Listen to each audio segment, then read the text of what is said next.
welcome. You're watching News Now with me, Anjali Palor, and per usual, let's first start by taking a stock of the markets today. The winning momentum stays intact on Dalal Street for the fifth day in a row, with Nifty closing above 25,000 for the first time now in 17 sessions. It was a strong day of gains for tech stocks, with all constituents ending the day in the positive territory. But it wasn't all good news, as PSU banks and pharma stocks came under some selling pressure.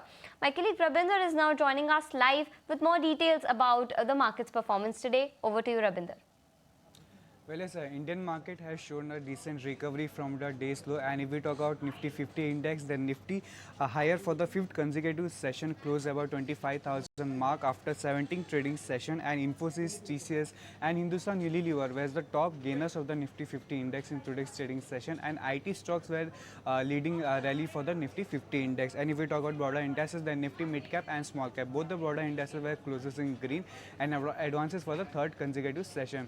Now if we talk about sectoral performance, then Nifty IT was a top sectoral gainers in today's trading session, advances for the second consecutive session, and Infosys and Emphasis was the top gainers of the Nifty IT index in today's trading session, and all the constituents of the Nifty IT index were closing green, and Nifty FMCG and Nifty Realty index were also closed above 1% higher, and both the indices advances for the third consecutive session. And on the flip side, Nifty Pharma was a top sectoral losers in today's trading session, declined for the third consecutive session, and mainly dragged by Aurobindo Pharma and Lupin. And Nifty PSU Bank snapped 3-session gaining streak and mainly dragged by Bank of Baroda. And lastly, if we talk about Nifty Metal, then Nifty Metals gained for the third consecutive session, mainly led by Tata Steel and NMDC.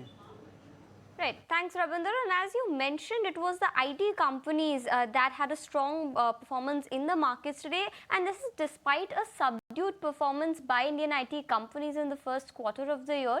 Analysts are still quite bullish on Indian tech stocks in the short run. Would IT trajectory see an upward turn soon and follow NASDAQ also? My colleague Sharad is now joining in with more details on that. Well, the street is replying. You see Nifty IT index, that's up more than 2%. The top sectoral gainer also in the day's trade. And interesting analysis coming in, especially the divergence which we have seen when it comes to the returns. Of course, the Nifty IT index, that's where we have seen the divergence coming in 2023, 2024. The returns, that's on the higher side for NASDAQ. But the change happened in 2025. Let's focus on that numbers. Nifty IT index, that's down 19%. On the other hand, NASDAQ is up 10%. So why the divergence? That's the question. Now, NASDAQ has much focused on semiconductors now, and that's where the weightage has increased, where there's no proper semiconductor play in Indian IT stocks. Big tech aided by AI investments, and earnings also have been better than Indian counterparts. Do remember, the US companies are largely product-based as well, and that is why there is a premium which the US tech stocks or the big tech stocks enjoy. Also, why Nifty IT might become very attractive in short term, that is very important, is short covering is still left from FIs, and we are seeing in the day's trade that's actually playing out as well.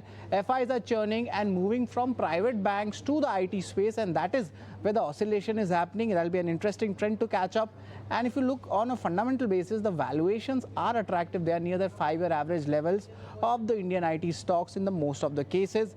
And last night, an important incident happened where AI-related stocks cracked in US markets. There was a rollback in some AI programs by big tech firms, and that is where the cause of concern is coming, that whether the froth will get cleared in the big tech IT stocks or not. And that's why the under-owned Indian IT space has become attractive for the smart money. Now, where does the problem still remain for Indian IT stocks? Because long-term issues are still there.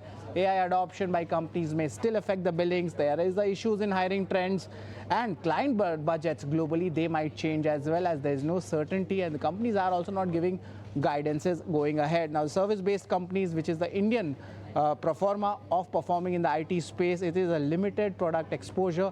That's why the valuation premiums are not very rich. We are service-based exporters technically. And which stocks the analysts are most bullish on?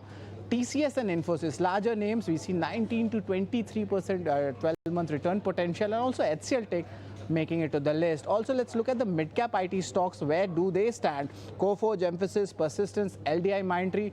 Over here, the pick between the analysts is Coforge and Persistent Systems. So for a short-term move, we can see in the IT, and we are seeing today